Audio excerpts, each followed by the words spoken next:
We come on to chapter 22, the world of Dhamma. And the Pali for this little section is Itihatena kanena tena muhutena yava brahmaloka sadho abbugachi. And the translation for that is, so indeed, in that hour, at that moment, the word travelled right up to the realm of the highest divinities. And the picture that we have here, it's a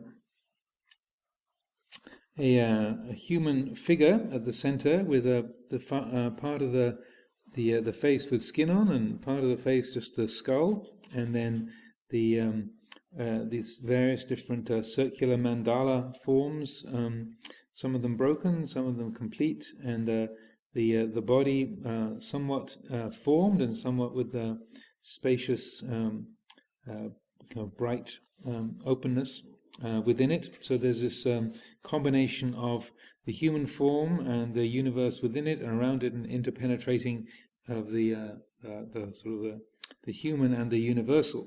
And Ajahn Sucitto will expound on that. And then various edges. We've got a bit more of the Celtic knotwork has come in around the periphery here, and also these different symbolic forms at the four corners of the frame there. So we will find out what Ajahn Sucitto is intending and meaning. We got an atlas figure, the atlas, the god, up on the top right-hand corner, sort of holding a large globe or boulder on the back, and then there's a sort of angelic winged figure down in the corner, and then a more like a phoenix firebird type figure down in this corner, and a moon-like figure up in the top left-hand corner.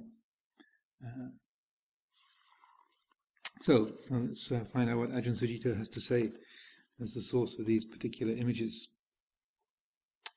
The message I'm trying to convey through this painting is a reminder that although the universe, of matter or consciousness, can seem vast to one who meditates or understands the nature of things, it can be known in its essence. That's the intent behind this. I'll read that again. The message I'm trying to convey through this painting is a reminder that although the universe, of matter or consciousness, can seem vast to one who meditates or understands the nature of things, it can be known in its essence. So both referring to the universe as the sort of material form of stars, planets, galaxies, and huge interstellar spaces, and also universe of consciousness, the universe of our experience.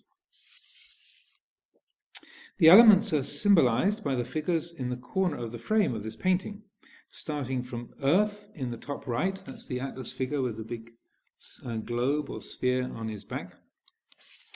Earth in the top right, and proceeding in a clockwise direction through water, so that's this figure down in the bottom right-hand corner here.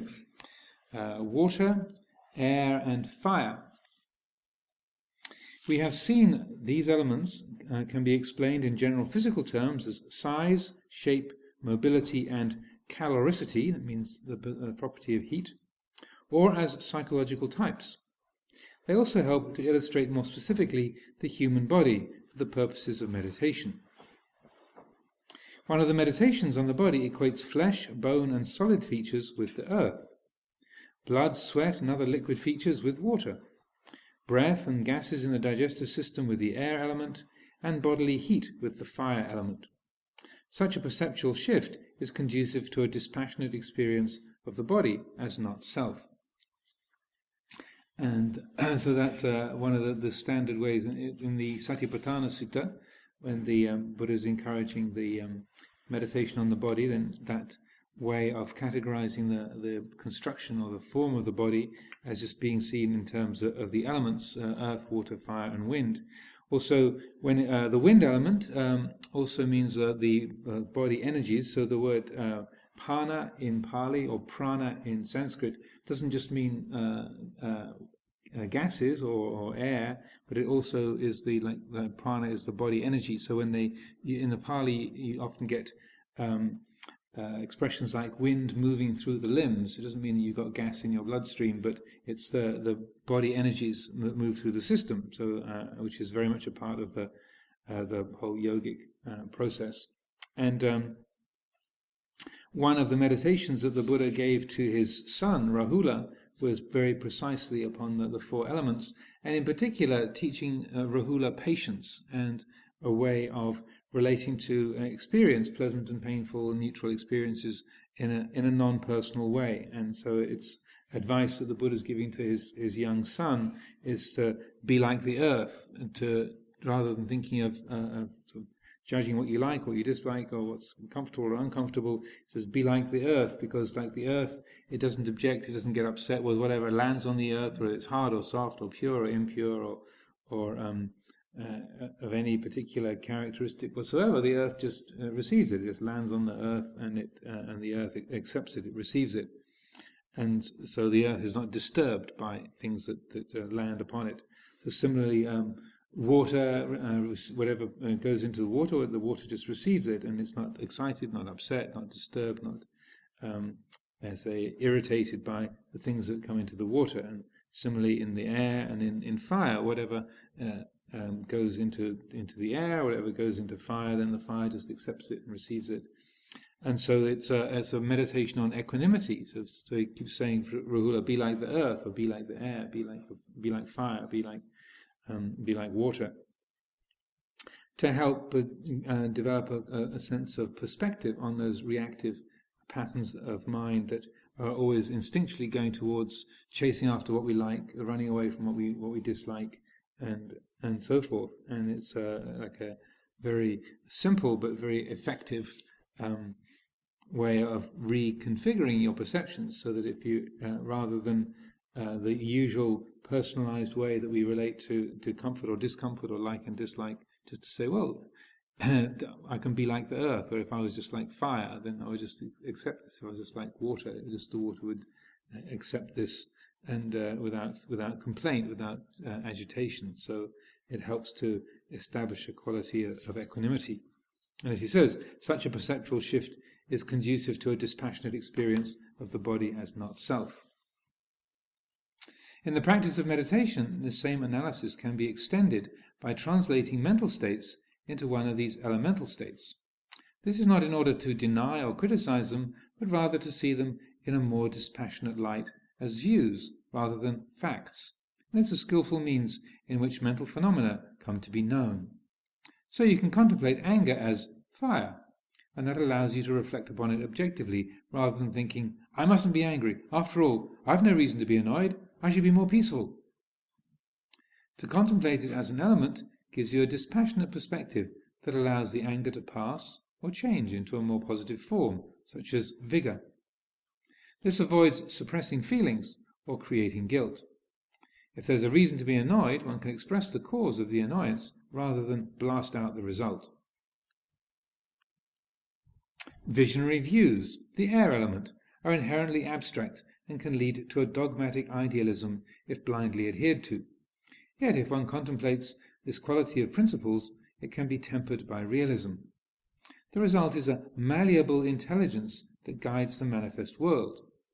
So that the air element, thinking in terms of sort of seeing it in terms of lofty thought, or the being able to use the abstract realm of conception and ideas.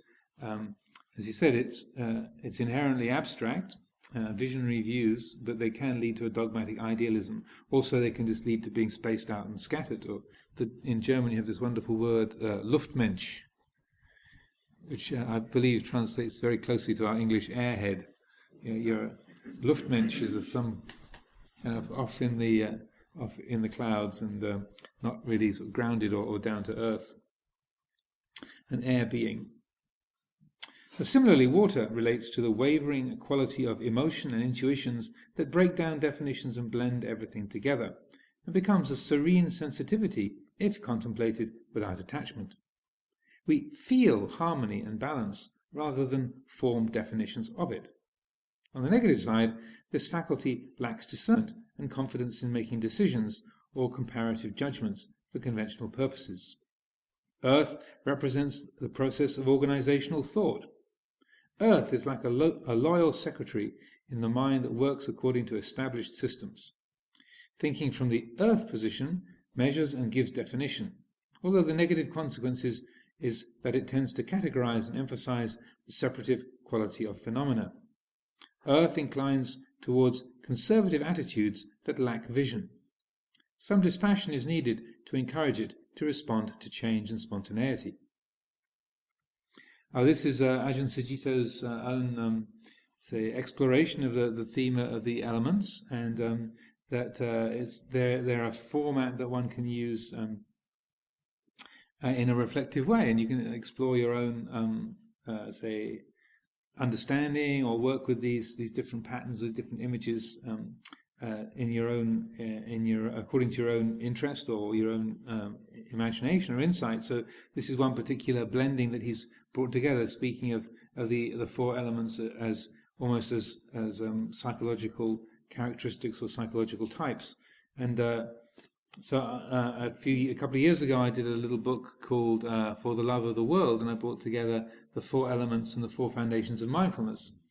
And again, that was not, just as this isn't any sort of precise canonical interpretation that should be believed in, or this is what Theravadins think, or this is the way you have to see it. It's one way of looking at it. So in that same way, I just took the theme of the four elements, and it was at a time when there was this huge oil spill in the Gulf of Mexico, and so a lot of people in the States were very upset by this huge amount of pollution that was, destroying a lot of the water and the wildlife of the Gulf of Mexico, and so it was a big issue. And so that I was invited to give a series of teachings at the local yoga center, where we would teach quite regularly on the theme of the four elements. And so I was thinking, well, how do you bring that together in terms of particular practices, and how might that be sort of given a useful or practical angle whereby you can use those as forms of meditation. And I just put them together with the four foundations of mindfulness, so the earth element together with rupa, or the world of form, and then I think it was the element of the air element was with the Dhammanupassana, the fourth foundation of mindfulness. Vedana was with water, the realm of feeling, and then Chittanupassana together with fire. And just that's how it sort of took shape in my mind one day, and I thought, okay, well, that kind of lines up. It's not perfect, but it's good enough to do a little bit of exploring. And so I'd never really thought of it in that way before. And as I was leading the classes, I was literally making it up as I went along. But it was interesting to do. And so that way of taking a classical rendition or formulation that you have in the suttas, like with the four elements, or you can take the five khandhas, or the 12 links of dependent origination, and it's completely legal to sort of do your own riff on those themes, to take those and to explore and to see how those fit together. And sometimes it'll have a meaning for you and be useful for you, and then you might find that you're the only person it's meaningful to. Anyone that you try and explain it to is completely bemused, or like, what the heck are you talking about? And it might be in accord with the teachings in a general way, or it might be sort of, in a sense, taking those words and then interpreting them in a whole different way. So it's perhaps a useful pattern or something that's interesting to you, but it doesn't really line up with the teachings in any kind of accurate or systematic way. But it's still, if it's my general motto with regards to this whole area is, in terms of exploring different practices and different approaches, is if it works, it's the right thing. And so oftentimes people say, well, should I do this, or is this right, or what's correct here? And the thing to measure by is like taking this formulation of Ajahn Sucitto's, talking about psychological characteristics, when they are well integrated and helpful, or when they are out of balance around the four elements. If that's a useful way of looking at psychological characteristics and types, different states, great. If that is useful, fine, absolutely marvelous. If it doesn't mean anything to you, fine, just leave it aside. So the way to measure these things, whether they are right or wrong, quote unquote, is the basic measure is dukkha and the ending of dukkha. So if some way of looking at things, some way of describing things genuinely reduces the amount of dukkha and helps you to see more clearly and brings a real quality of integration and clarity, great, take it and use it. If it's bewildering to other people around you, no problem. You're not presenting it as, well, this is what the Buddha taught, and this is what the Buddha really meant about the four elements, but rather, well, this is my own particular little exploration, and I like to think of it like this. It's kind of wacky, but I like it. And if it works for you, then fine. It's one of the great strengths of Dhamma is that it's an open system. It's not sort of, this is the one interpretation, and if you don't follow this, then you should be burnt at the stake. You're a heretic. But rather, it's a completely open system, and if it leads to the ending of suffering or leads to greater clarification, great. But it's where it gets into an error is where you take your own particular favoured way of translating terms or representing them, and then you say, this is what the Buddha meant, or this is the real truth, or the Buddha said, and what you're presenting is very much your own take, your own sort of a version of that, or your own exploration of that theme, and so that's where it becomes unhelpful. So there, say for example, there's a good example of Ajahn Amaro, who is a wonderful and extremely wise and skillful teacher, and actually I quoted whole passages from her book that she did with John Seed at the beginning of each of the chapters in that book, For the Love of the World. So I have a great respect for her, but her take on dependent origination really doesn't have that much to do with the Buddha's use of those terms. So she puts it forward as a kind of philosophy of interdependency of all aspects of nature. And it's not really intended in that way. If you read the suttas, it's really talking about how dukkha arises.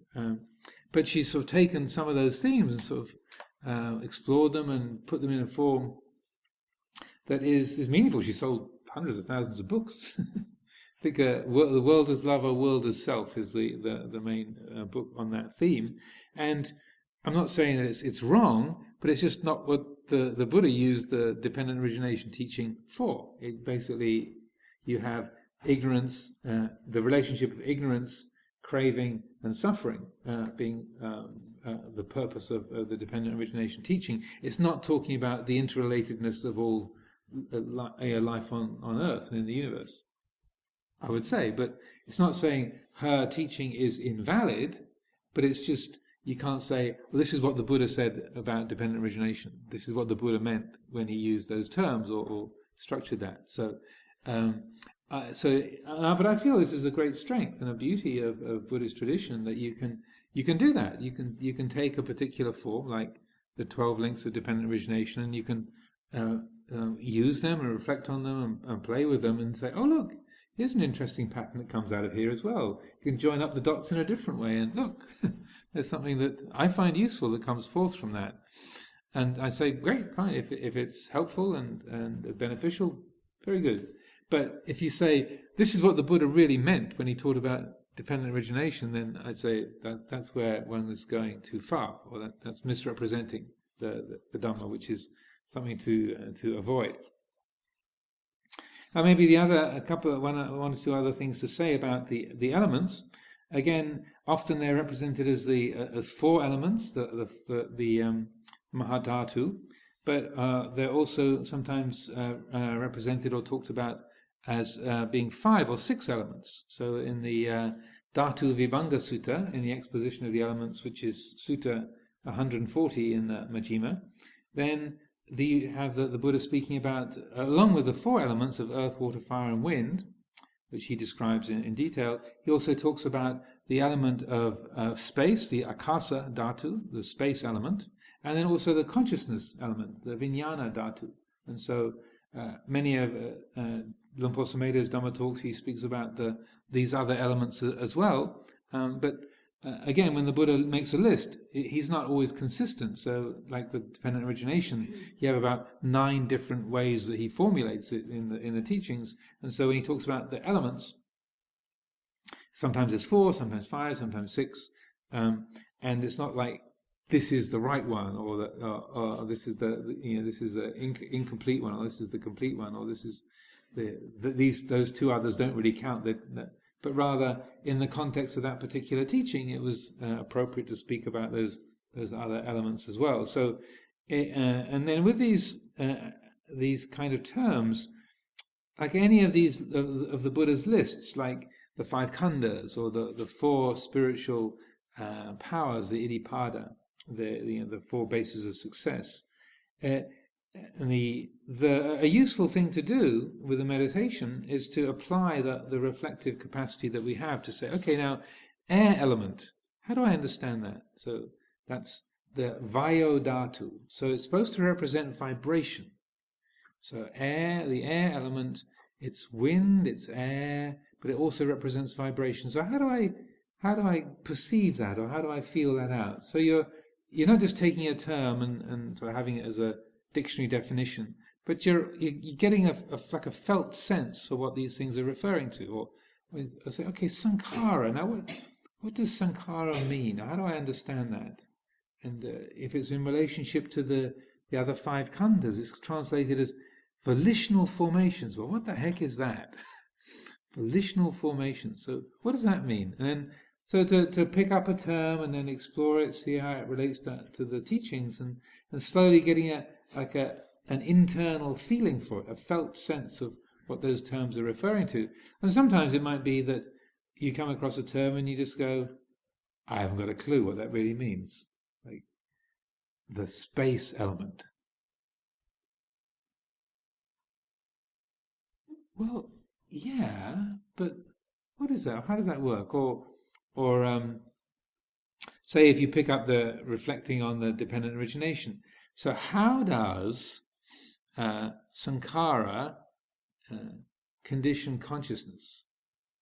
So that you have avijja paccaya sankhara, ignorance conditions formations, sankhara paccaya vijnana. How does that happen? What's that about? And it might be that when you ask yourself that question, you pick it up and explore it, you just get a very large question mark. Like, I don't know what the heck that's about. It's really weird, it's strange, I don't know what these terms mean. But that's all right. Just so that when you know, okay, at the moment, that's something I just don't understand. I need to think about it a bit more, or ask a few questions, or just reflect on what those things mean. And then over time, maybe you get a bit more a sense of the dimensions, the different constellation of meanings around particular terms, and then after a year or two, think, oh, that makes a bit more sense. You just hear something in a Dhamma talk, or you see a word translated in a different way, and you go, aha, oh, that makes a difference. Aha, look at that. And so that way, we're not just remembering the terms, but we're getting a feeling for what they refer to. What's the meaning of them, and how they are something that we can experience or know. So I would encourage that the use of that reflective capacity to investigate and explore the different terms that we come across, and also just to have that in a way the wisdom to recognize this I don't know. I do not know what this is about. I don't understand this. Just put it up on the mystery shelf. They'll get to that one later, but right now it's strange.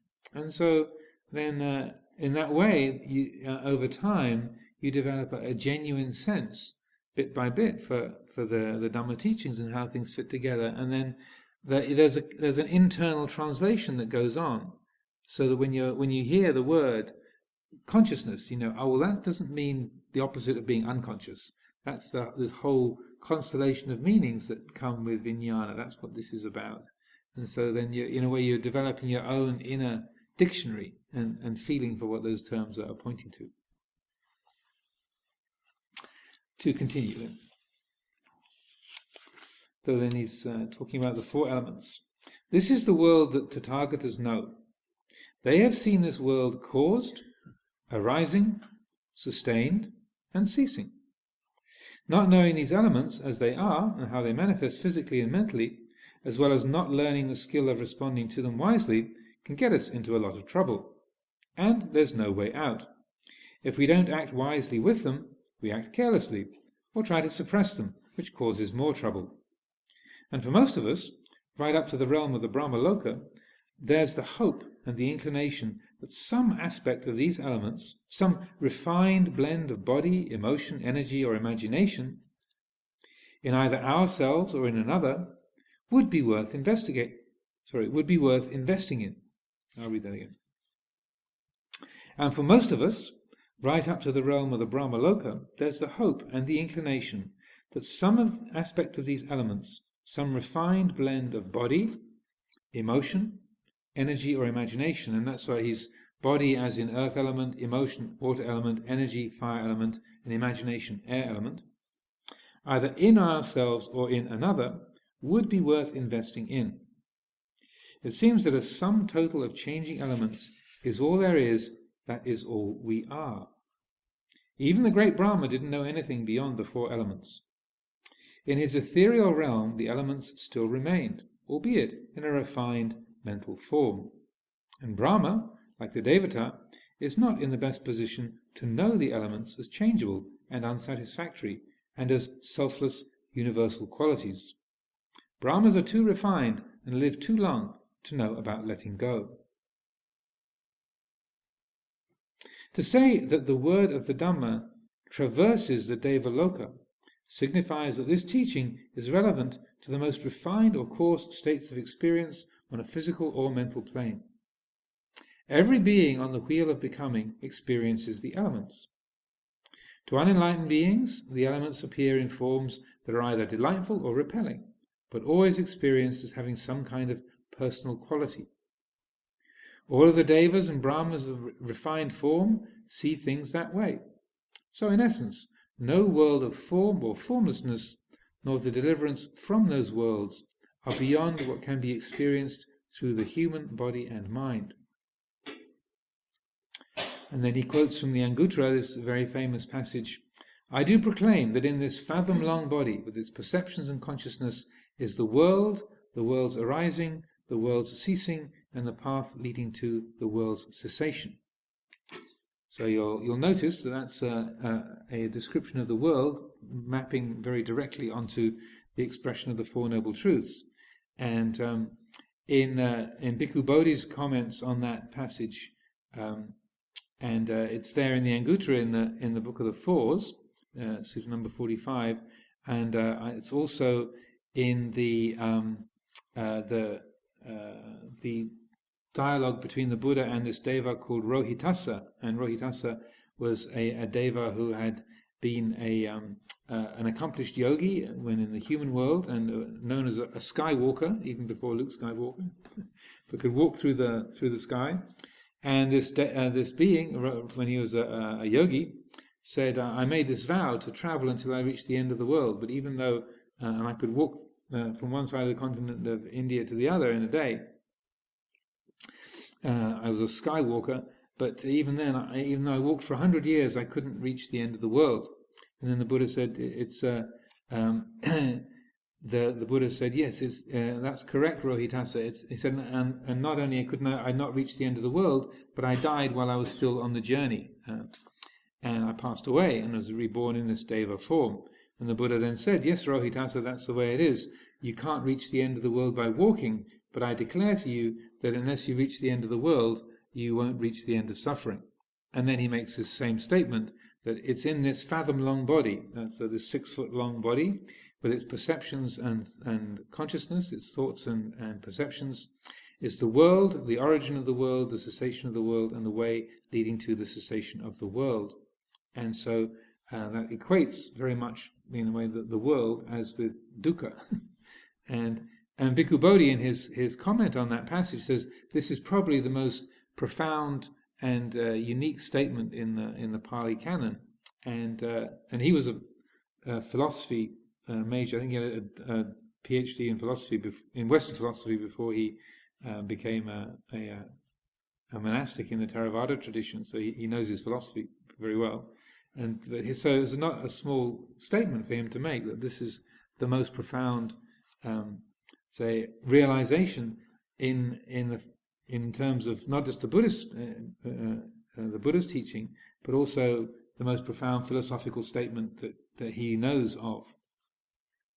So it's one of those passages that's worth picking up and reflecting on, that in this very body, this with its thoughts and perceptions, is the world, the origin of the world, the cessation of the world, and the way leading to the cessation of the world.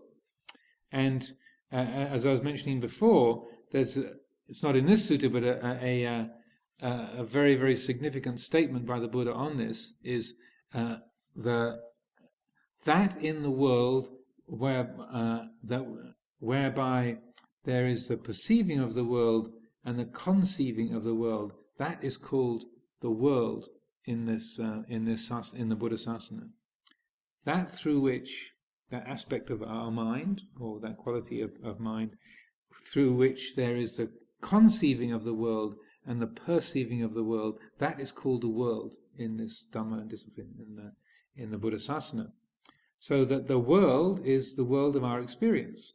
That through which there is the conceiving of the world and the perceiving of the world, that's the world. And another sutta, he says, what is the world? The eye is the world, seeing is the world, eye consciousness is the world, hearing is the ear is the world, hearing is the world, ear consciousness is the world, the nose, the tongue, the body, the mind. That the world is the world of our experience.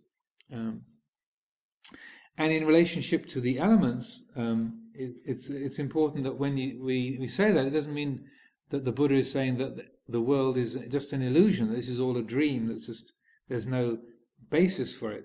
The four elements are the basis for our perception of the world, our conception of the world, the interaction of earth, water, fire and wind, solidity, the crystal structure of matter, the fluid nature of matter, the vibrational nature of matter, and the temperature of matter. That is the basis of the material world. But our version of it is all that we can know. What's actually there, in inverted commas, we can't say, because we don't have the sensory ability to pick up all of the qualities of that reality. Just like we can't see radio waves. Right now, as in this hall, we've got you got microwaves from the little microwave cell phone tower out in the fields just down St Margaret's Lane. You've got radio waves, you've got TV broadcasts, you've got cosmic radiation, you've got neutrinos blasting through here. All kinds of stuff that is passing through this space that we can't see or hear. It's here right now, but we can't perceive it. I can't hear the radio now, but if we had a radio and we turned it on, then you could pick up a signal. It's here, but we don't perceive it without the equipment. So similarly, that you can consider that the four elements, that's the stratum, the basis upon which our version of the world is built. But all we can know is our mind's version of the world. What's really there is not knowable, because the means by which you know it defines what is known. So that if I haven't got my glasses on now, so Gobi is very blurry. I know it's Gobi because she's got the right coloured hair, and it's the right sort of size. So I'm pretty sure that's Gobi back there, and I think that's Alberto in the back row. But if I had my glasses on, you'd be a lot clearer. I'd be absolutely sure. So the mind's version of the world is built upon what the four elements are doing, the interplay of earth, water, fire and wind, solidity, fluidity, vibration and temperature on the material level, or as Ajahn Sucitto has it on the mental level. You have this, how did he put it, the of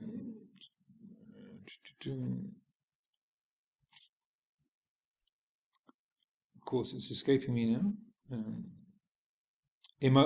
Body, emotion, energy, and imagination. So the form that thoughts and emotions might take. So the formed quality of thought, emotion, energy, and imagination on the mental level. So that's really the basis. When the Buddha says, in this body and mind, in this fathom-long body with its thoughts and perceptions, is the world, the origin of the world, the cessation of the world, and the way leading to the cessation of the world. That knowing of the world is knowing this is the mind's creation. This is what the mind is producing. In this moment, it's this shape, it's like this emotion, this perception, this feeling, that's what's here. And to know the world, the origin of the world, and the cessation of the world, then you're able to arrive at the cessation of dukkha. As he said, that unless you reach the end of the world, you won't reach the end of suffering. So that knowing that, this is the world, it arises, it passes away, it's not self. Aha! Then in that moment, that's a cessation of dukkha, because that dukkha arises from the ignorant grasping of the world and saying, this is good, that's bad, this is inside, that's outside, I like, I don't like, that's frightening, that's delightful, this is mine, that's yours, and taking those to be true. As soon as the mind awakens to the fact that this is just the realm of perceptions, it's just a thing, it's just sankharas arising and passing away, that's all, and these are not self, then in that clear seeing, there's the ending of dukkha right there. That there's a sense of how that all is simply aspects of the natural order doing their thing. So then to read the last part. In this picture, the essential qualities of the realm of form, including the celestial realms, are being contemplated within the body and its perceptions. The body, which is much more calming and steadying than mental phenomena, is used as a tranquil and peaceful foundation for meditation. Sensual desire is cooled by reflection on the elements of the body. Calm and tranquility is developed by attention to the breath. Evaluating the breath and discerning its present quality. When these have been developed to some extent, brightness and expansiveness of the heart is evoked by reflection on the divine abodes of kindness, compassion, sympathetic joy, and equanimity. These are the elemental qualities of the happiness of the Devaloka. Each of the concentric bands around the figure is coloured according to the colour that dominates the previous paintings of the Devaloka. Purple and violet and deep red refers to the Brahmakayika Devaloka, and so on down to the ochre, golden yellows of the Bhumadeva, which forms the innermost circle. So this is a very specific, what he's saying is there's a very specific range of experience, just as in the previous readings I was saying how the different Deva realms and Brahma realms relate to our own mind states. Right here in this picture, you've got the human figure sitting at the center, and you've got the colors that we use to say indicate and illuminate the Brahma world on the outside, and then the Paranimita Vasavati Devas and the Nimanarati Devas, and then all the way into the sort of green and golden rich colors of the Bhumadeva right in the innermost circles, so that it's representing there. This is the all of those realms are, say, surrounding and penetrating the human consciousness, and that always all those realms are within us. And it's one of the ways of teaching metta meditation that I like to do is there are different ways you can different kinds of visualization practice that one can use in terms of metta bhavana.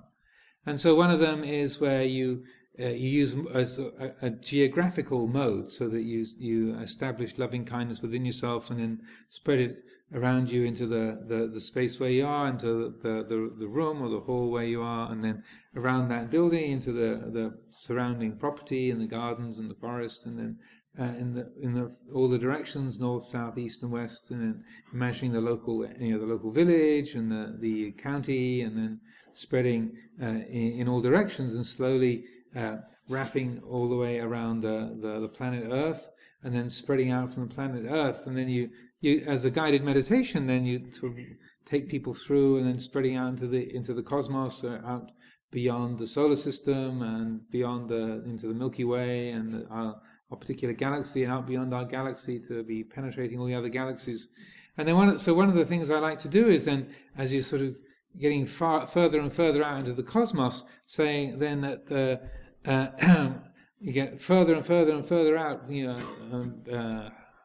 billions of light years in all directions, and then at a certain point, far into the remote regions of the cosmos, you come across a limit. And as the mind feels its way around that limit, it realizes that the limit is the shape of your own body, and so that the whole universe is contained within the form of your own seated body, your own posture, as it were. And so that then you're kind of hitting this wall at the edge of the cosmos, and the wall is just the skin and the frame of your own physical being. And so that then it's a way of sort of having reached out into the whole of the cosmos, also recognizing that whole cosmos is right here within this body, within this mind. And so it echoes that same statement of the Buddha's about the world is in this fathom-long body, is the world, the origin of the world, and the cessation of the world. It also reminds me of a story that those of you who are familiar with Monkey. There's the ancient legend of a monkey who accompanies Tripitaka to go to India to get the scriptures. And this monkey was a mischievous character, and gets into all kinds of interesting scrapes. There's a certain point where, if I'm remembering the story correctly, where a monkey meets the Buddha, and then and he's trying to impress the Buddha with how fantastic his powers are, and that he's really not just an ordinary monkey, but he's got amazing abilities.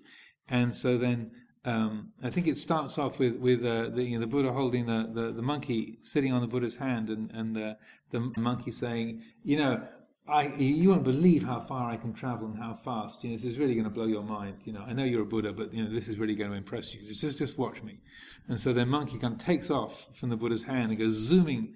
And then the story describes him hurtling across, through these vast reaches of the cosmos, and is at the highest possible speed. And so monkey's trying to impress the Buddha with how far he can travel and how fast and how far away he's going to get. And finally he reaches the edge of the universe.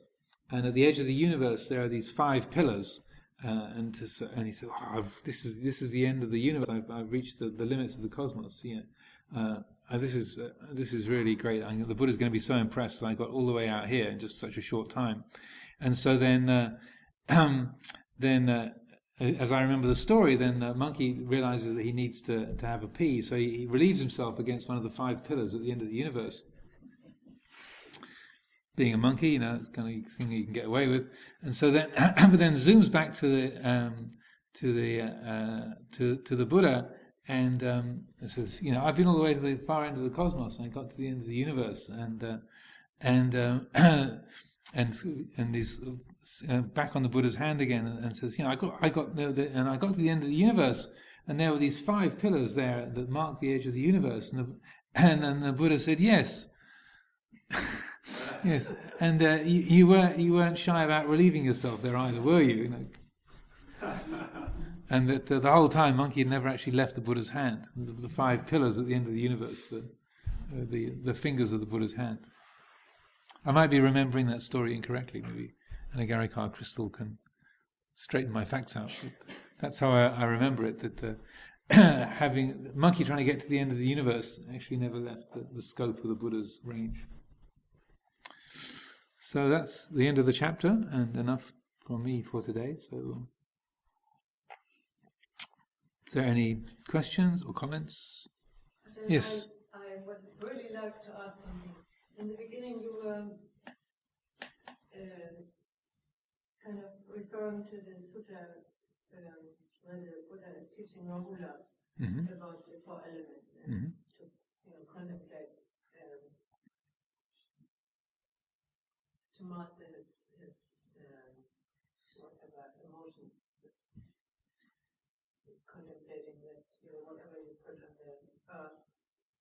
the earth doesn't mind. And the same with water. I must say, when I read that nowadays, I can't help it that I get a really bad feeling about it, because what we do to the earth is so terrible, and similarly to the water, And so, I know that the Buddha is using the reflection on the elements is slightly different. But how would you use this sutta nowadays? that really always comes in. Yeah. Well, it's interesting. It's like, all analogies are partial. Yeah. And this was from a time before plastics were invented. And before heavy metals were being extracted from the earth. And so that really whatever you put into the water, it wouldn't create long-term difficulties. And so whenever I talk about that sutta, I'm very conscious. Also talking about the pollution in the Gulf of Mexico. So you have to, in a sense, put it into its historical context, and so that in the Buddha's time, anything that you had as a human being, whether it was clothing or as a metal object, or whether it was some kind of food or some sort of chemical, it would all be very biodegradable. And the capacity to actually pollute the earth or the water with something that you had or that you were using or that you possessed was pretty minimal. And so that it was a good example in the Buddha's time of that capacity to absorb. So in a way, it does need a bit of modern translation, because the pollution is such a huge issue, because we managed to create, like when plastics were first invented about 160 years ago, everyone thought, fantastic, this is great. They you can make anything out of them, you can shape them in any way you like, and they really don't break down. Fantastic. And then 160 years later, they really don't break down.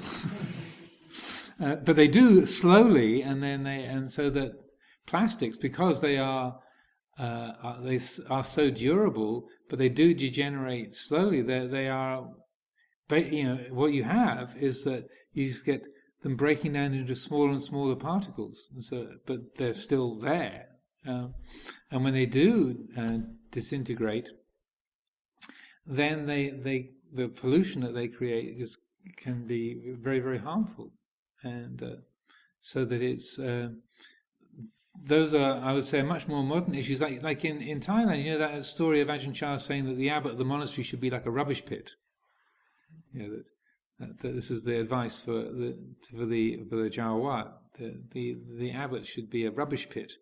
And in northeast Thailand, probably most of Thailand, the way that a rubbish pit works, like in a village, you'd have a pit that's about 3 meters by 3 meters square, and about 4 or 5 meters deep, like a big hole in the ground, and so you would just throw your rubbish into the pit. And the reason why the abbot should be like a rubbish pit is that back in the old days, you could keep throwing stuff in, and the pit would never fill up, because the pit was deep enough, and there was and it was close, and the bottom of the pit was close enough to the water table that anything that you threw in would be broken down by the water and the sort of fermenting process, and anything that you threw in there was biodegradable. It was bamboo leaves or banana leaves, or it was fruit peels or bits of of animal bones and things. So everything would break down. So the point of it being a kind of job description for the abbot is the abbot should be able to accept all the trash that everybody throws in there and never get filled up. But nowadays it doesn't really work because all the plastic and non-degrading items, the rubbish pits fill up really fast and they don't decay. So that's no longer a really worthwhile or an applicable term. That you have to find a different way of talking about it. So that's how I read it. So it does need a little bit of explanation, but maybe you can come up with a better way of describing the development of equanimity. In regards to equanimity, when you live in a society where it's like this, you can really be equanimous.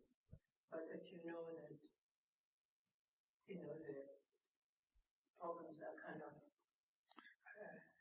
coming really to your mouth, then there's some kind of action probably also needed, wisdom action needed to do something.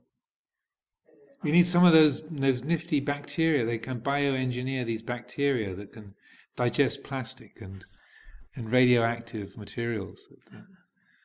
They try and develop these little organifying bacteria that you're turning all of the waste into biodegradable sankharas.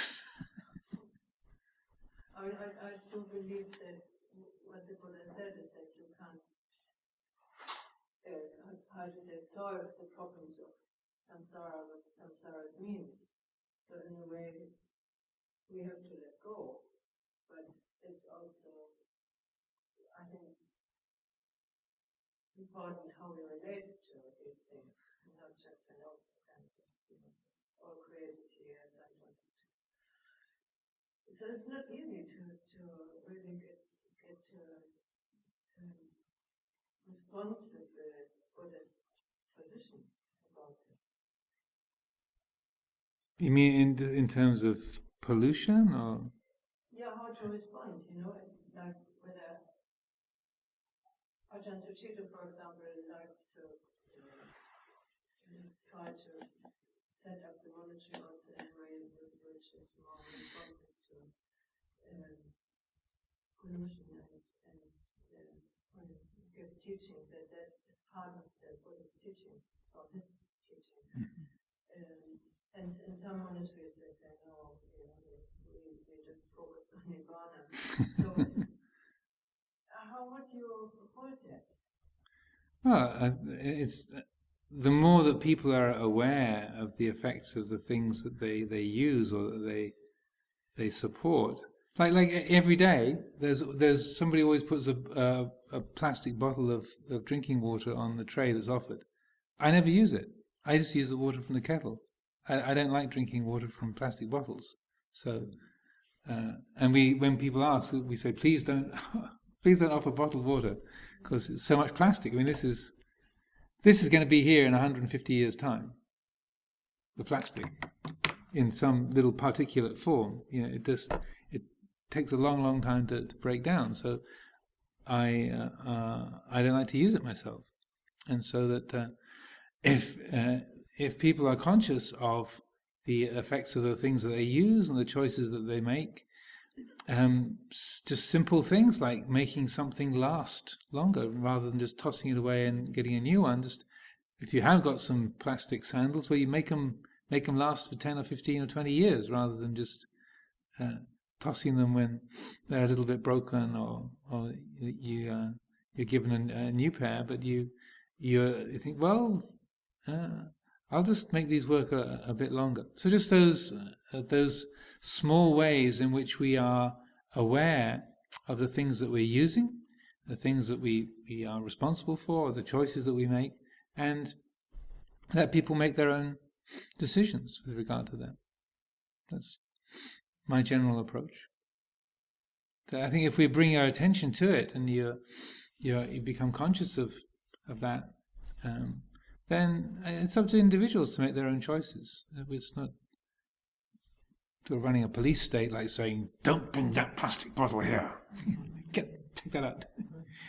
But more just, okay, well, are you aware of what you're using? Are you aware of the things that you own? Are you aware of your sense of neediness, or are you aware of what happens to that toothpaste tube once the toothpaste has run out? Do you think about where that goes, or how long it's going to be around? Does it cross your mind? And just the more that the people are aware of the things that they make use of, and the sort of process of change and the effects of that, then they can make their own wise choices in respect to that. I sometimes think about all of the tubes of toothpaste that I've made use of over the last 58 years. Where are they now? It's 1,000 different rubbish heaps around the planet, because they're pretty tough plastic or metal, and they decay slowly. And so, how many tubes of toothpaste have I used in the last 58 years? It's a lot. And then you think, oh, this toothpaste ran out, toss it away, and then just thinking, okay, there goes another one. Where's it going? How long will it be till this is really, really dissolved? And just having a thought like that. It's not that I'm giving up toothpaste or refusing to use plastic toothpaste tubes, but just that small degree of consciousness and recognizing, yeah, there's an effect there. I'm involved in this. I'm using this, and so then just letting that knowledge have its own effect. I try not to be a fanatic, because oftentimes when you get you start promoting something too strongly, then it gets divisive, and so you get the sort of pro and the anti camps, and then the doubters in the middle. And it just creates more confusion. So, if the question comes up, then I'm happy to talk about it, but I don't like to make a whole issue of it.